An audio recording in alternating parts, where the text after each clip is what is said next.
Este es un estudio que se hace sobre una representación petroglífica usualmente denominada como cruz punteada, la cual es muy importante por estar representada en varios sitios de Mesoamérica, útiles para contabilizar el tiempo como sistemas calendáricos y que tienen una lógica interna en relación con el pensamiento cosmogónico mesoamericano y fenómenos astronómicos. Yo creo que es muy importante que los marcos teóricos y metodológicos hagan uso de las fuentes porque precisamente ahí tenemos plasmado el pensamiento mesoamericano como tal, ¿no? Sahagún documenta primeramente un calendario solar de 360 días llamado Shupowali, pero también otro en el cual consiste una rueda calendárica donde hay un conteo de 4 caracteres por 13 años cada uno, que da un total de 52 años, justamente lo tenemos aquí. Yo decidí girarlo para evitar confusiones por nuestra manera de concebir el espacio.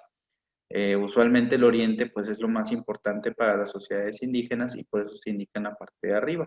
En nuestra concepción occidental, esta visión correspondería a la imagen de la derecha.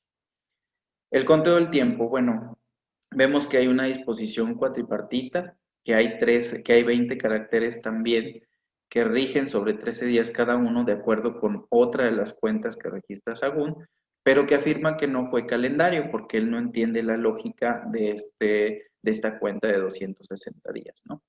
El cual conocemos actualmente como Tonalpowali y cuya función se relaciona con los presagos. 52 años en las cuales pues coinciden los periodos Tonalpowali con los Chupowali y también que está documentada la presencia de biquintos o bisiestos que ocasionan el desplazamiento de una trecena en las cuentas calendáricas.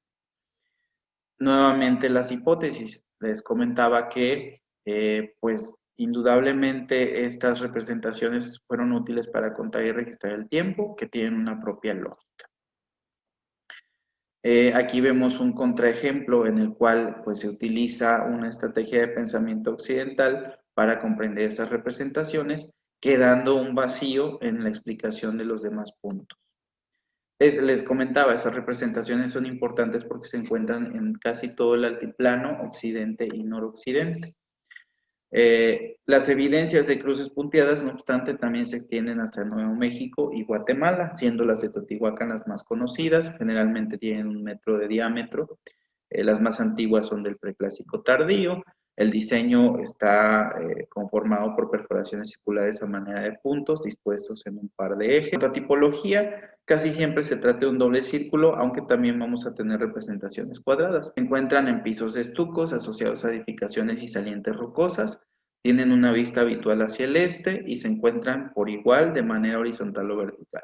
¿Qué explicaciones se han dado? Bueno, marcadores o puntos de observación astronómicos, estaciones para trazar ejes urbanísticos, dispositivos de orientación, calendarios, fines adivinatorios y tableros de juego. Estas son dos que existen en la región, fueron documentadas por un servidor hace unos meses, una está en Momax, en el sur de Zacatecas, y la otra en Cerro de Huizra, en norte de Jalisco. Vemos que las variantes no son redondas, sino son cuadradas. ¿Cuál es la correspondencia entre tipologías? Bueno, hay similitud entre las que están halladas arqueológicamente y las que documenta Sagún, y estas variaciones pueden estar en función del bricolaje. ¿Qué es el bricolaje? Bueno, la capacidad que tuvo la persona que realizó estas representaciones con base en su bagaje cultural, perspectiva histórica, etcétera, etcétera. Bien, la estrategia de análisis, les comentaba, implica pensar mesoamericanamente para evitar imponer conjeturas occidentales. Galindo y Clapp, de esta manera, pues han propuesto que tuviera una utilidad arquitectónica para trazar la alineación de la ciudad. Esta idea fue sostenida también por Aveni y fue retomada de Milon, sin embargo, es algo muy difícil de corroborar. También mencionan que está relacionada con dos fechas específicas, el 29 y 13 de abril y el 13 de agosto, con un espacio intermedio de 260 días. Es decir, tenemos implícito una cuenta relacionada con Venus. Y bueno, esta es la representación que es publicada por Galindo y Clapp en 2009. ¿Cuál fue la metodología? Bueno, se contó el total de puntos, fueron 303 en total. Y como estrategia metodológica, pues se atendió a las regularidades que había, porque 303 pues no arrojaba una idea como tal de lo que podían significar. Entonces, Aveni ya había publicado que hay cierta regularidad. y esta pues fue encontrada precisamente en esta representación. Motivos de confusión. Bueno, el hecho de tratarse de cuadros y no de círculos o ruedas. La disposición de conjuntos de 5 puntos formando líneas diagonales en las esquinas entre los cuadros. Lo que se hizo fue separar dos conjuntos, uno de 260 puntos y uno de 43 puntos. Los 43 puntos están dispuestos aquí, encerrados en gris, y lo que se hizo fue evitar contar este punto central para poder irse desplazando conforme a lo que documenta Sagún. Al final hizo falta un punto para completar los de 160 y se tomó justo de esta parte, respecto a cómo iba la lógica del conteo. Se realizó conforme al segundo y tercer calendario documentados por Sagún, iniciando por el este, y se realizó el conteo por trecenas, hasta llegar a conjuntos de 52, que nos dieron un total de 260. Aquí se nota que ya fue supreso el punto porque fue incluido dentro de la cuenta, y aquí tenemos perfectamente distribuidos los 260 puntos que corresponden a 5 cierres de 52.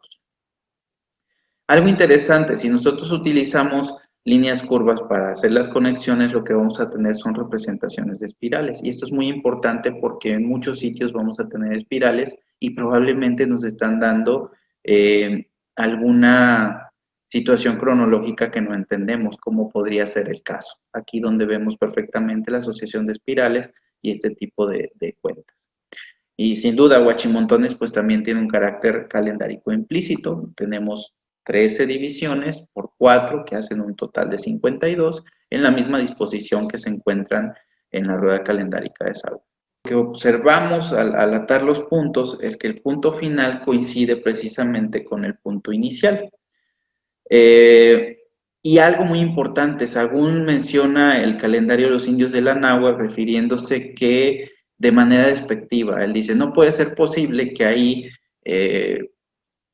ellos contaran sus días, semanas, meses, años, olimpiadas, lustros, indicciones y hebdómadas. Sin embargo, sí vamos a ver esa disposición. Nosotros analizamos la representación que tenemos justo aquí, vamos a ver la distribución de quintanas o estas semanas de 5 días que son mencionadas por Sagún precisamente en las esquinas, formando una veintena.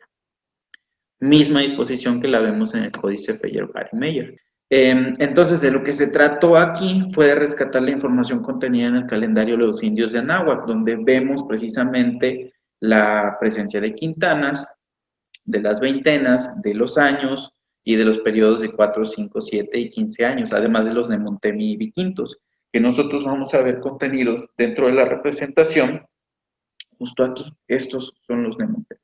Y si tenemos los Nemontemi, pues ¿qué creen? Que también tenemos los Viquintos dentro de la lógica del mismo eje.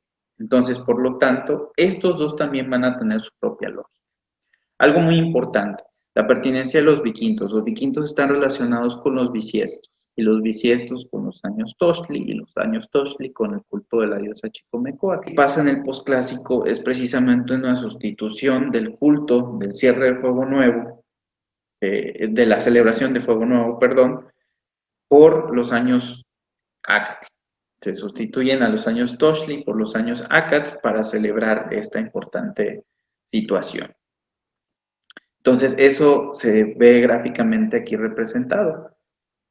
Ya los años Toxtli no representan al oriente en el posclásico, representan al sur, cuando originalmente, muy probablemente representaban al oriente. Entonces, bueno, esto nos permite también entender la concepción mexica y teotihuacana del tiempo. Esta concepción sin duda está relacionada con el culto de las 7 serpientes, y pues lo vemos aquí perfectamente, ¿no? Este giro que ocurre en el calendario nos permite también tomar en cuenta el posicionamiento que tiene el culto de 7 serpientes hacia el este, que como sabemos para el posclásico pues era una deidad sumamente venerada por los mexicas. Entonces, bueno, esta pertinencia nos hace asociar también el conjunto de 7 y 5 puntos restantes, que estarían representando precisamente a Venus y a las Pléyades. Recordemos que 5 periodos venusinos son equivalentes a 8 años terrestres, por eso cada 8 años ocurre un fenómeno muy interesante del cielo, que es Venus atravesando. Tenemos también presencia del culto de Chicomecoatl para